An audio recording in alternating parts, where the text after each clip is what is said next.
கம்பு எடுத்து அடிக்கலாமா? உங்களை அடிக்காதீங்க, நாங்க தானே உங்களை அடிச்சு வளர்க்கணும்.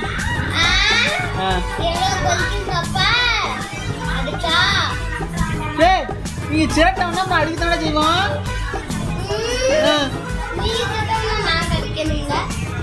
நாங்க எங்க சேட்டம்னா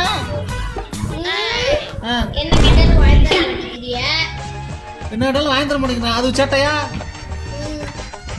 நாங்க சேட்டை பண்ணா எங்க அப்பா அம்மா என்ன அடிச்சிருக்காங்க, நீங்க சேட்டை பண்ணா உங்க அப்பா அம்மா அடிக்க முடியும். அப்ப நாங்க உங்களை அடிக்கிறோம்ல. நீங்க எதுக்கு எங்களை அடிக்கிறீங்க? எங்க அப்பா அம்மா எங்களை நீங்க சேட்டை பண்ணா நாங்க அடிக்கணும். நாங்க பெற்றோங்க பூரா சேட்டை பண்ணுவாங்க. நாங்க என்ன சேட்டை பண்ணணும் சொல்லு, அடி வாங்கிக்கிறோம். நீங்க எங்களுக்கு வாங்கி எதுவுமே தரல. எது வாங்கி தரல? ஒரு கார்டு கேட்டேனே, அது வாங்கி